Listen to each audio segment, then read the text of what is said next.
Είμαι η Μαρία Πολυδώρου, είμαι σχολική ψυχολόγος στο επάγγελμα και δουλεύω στο Hope for Children τα τελευταία 2,5 χρόνια.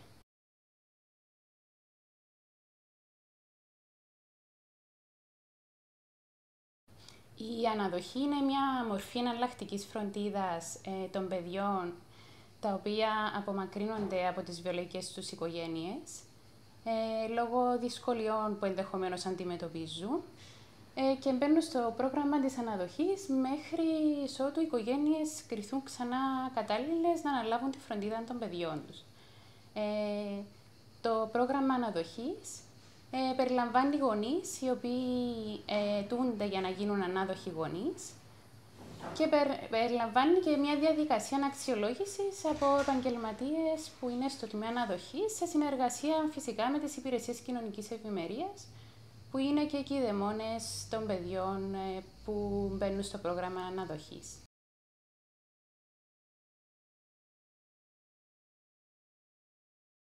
Υπάρχει ένα πρωτόκολλο συνεργασίας που ρυθμίζει τον τρόπο με τον οποίο γίνεται η συνεργασία μας. Οι υπηρεσίες κοινωνικής ευημερίας είναι οι κηδεμόνες του παιδιού και ασχολούνται κυρίως με το παιδί, έχουν περισσότερη επαφή με το ίδιο το παιδί. Εμείς ως οργανισμός έχουμε αναλάβει την αξιολόγηση και τη μεταπαρακολούθηση και υποστήριξη των οικογενειών που αιτούνται να γίνουν ανάδοχες οικογένειες.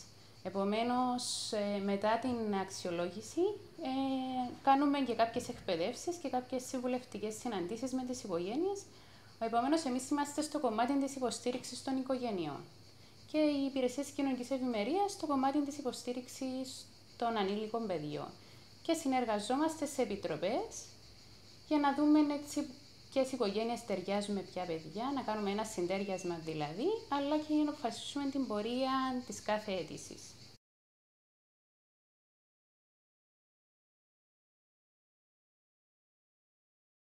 Το συντέριασμα είναι μια διαδικασία κατά την οποία λαμβάνονται υπόψη τα προφίλ των οικογενειών που κάνουν αίτηση για αναδοχή και τα προφίλ των παιδιών που βρίσκονται εκείνη τη στιγμή στο πρόγραμμα της αναδοχής. Προσπαθούν έτσι η Επιτροπή που αναλαμβάνει το συντέριασμα να ταιριάξει αυτά τα δύο προφίλ για να βοηθήσει στην πορεία της αναδοχής να είναι πιο εύκολη και ομαλή, ουσιαστικά με γνώμονα την ευημερία του παιδιού.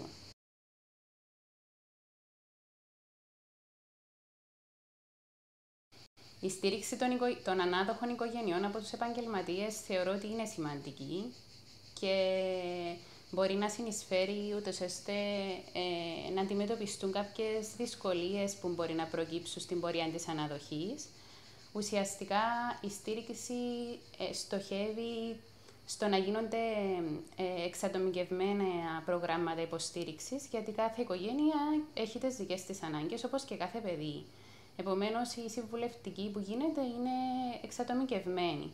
Πέραν τούτου υπάρχουν και προγράμματα εκπαίδευσης, που είναι ομαδικά προγράμματα εκπαίδευσης, τα οποία περιλαμβάνουν εκπαίδευση σε ενδεχόμενες δυσκολίες που μπορεί να αντιμετωπίσουν οι οικογένειες που μπορεί να μπουν στην αναδοχή, είτε με δύσκολες συμπεριφορές των παιδιών, είτε με δικές τους προσωπικές δυσκολίες που μπορεί να ανακύψουν στην πορεία.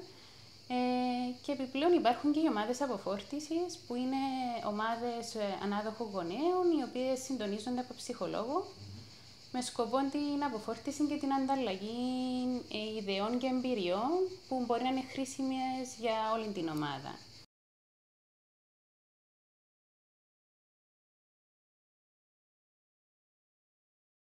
Η σχέση των ανάδοχων γονέων με τα παιδιά πριν να ξεκινήσει η διαδικασία της αναδοχής μπορεί να προϋπάρχει σε περίπτωση που είναι συγγενική αναδοχή, δηλαδή είναι συγγενικό πρόσωπο ο ανάδοχος γονέας, αλλά μπορεί και να μην προϋπάρχει και να ξεκινήσει με την έναρξη της έγκρισης ως ανάδοχοι γονείς. Σε τέτοιες περιπτώσεις μπορεί να γίνει σταδιακά η τοποθέτηση του παιδιού σε μια ανάδοχη οικογένεια, δηλαδή όχι κατευθείαν, αλλά να ξεκινήσει με κάποιες φιλοξενίες, Σαββατοκύριακα κτλ. Μέχρι να γίνει μακροπρόθεσμη τοποθέτηση. Και μετά την ολοκλήρωση του προγράμματος της αναδοχής, είτε γιατί το παιδί ενηλικιώθηκε, είτε γιατί επέστρεψε στη βιολογική του οικογένεια, υπάρχει δυνατότητα σύνδεσης με την ανάδοχη οικογένεια σε περίπτωση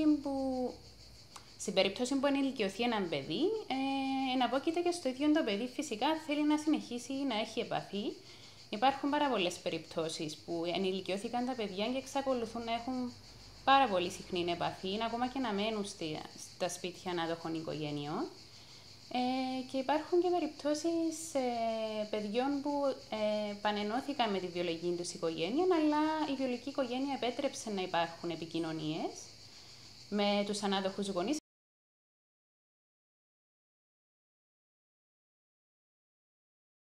Μια εμπειρία από τις πολλές που συναντήσαμε έτσι και μου έμεινε χαραγμένη στη μνήμη είναι μια υπόθεση ενός ανήλικου κοριτσιού που μπήκε σε μια ανάδοχη οικογένεια όταν ήταν στην εφηβεία και υπήρχαν αρκετές δυσκολίες με την ένταξη του παιδιού στην οικογένεια. Υπήρχαν έτσι και από το παιδί κάποιες δύσκολες συμπεριφορές και η οικογένεια στην αρχή δυσκολευόταν να ανταποκριθεί. Όμως είχε αρκετή συνεργασία με τους λειτουργούς του Hope για το κομμάτι της μεταπαρακολούθησης και υποστήριξης και βλέπαμε σιγά σιγά τις δυσκολίες να εξομαλύνονται. Το παιδί ξεκίνησε να ανταποκρίνεται πάρα πολύ θετικά στο θεσμό. Έχει τελειώσει το σχολείο, το επαγγελματικό λύκειο και πλέον είναι ενήλικας.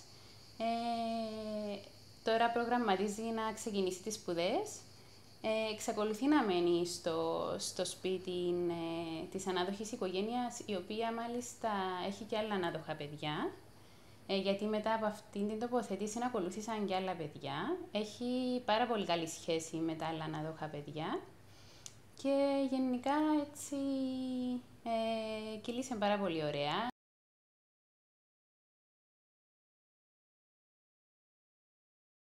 Μερίδα ενημέρωσης και ευαισθητοποίησης From Hope to Home είναι μια ημερίδα που ουσιαστικά έχει στόχο την ευαισθητοποίηση για το ευρύ κοινό αναφορικά με το θεσμό της αναδοχής, ούτως ώστε να προσελκύσουμε το ενδιαφέρον σε περισσότερες οικογένειες να εμπλακούν στο θεσμό της αναδοχής. Θα είναι μια ημερίδα που θα αρχίσει έτσι με έναν κυνηγή θησαυρού, που περιλαμβάνει κάποιες ερωτήσεις που σχετίζονται με την αναδοχή και θα καταλήξει στο τέλος στο Stelios Foundation, όπου και θα υπάρχουν ενημερωτικά βίντεο και ενημερωτικές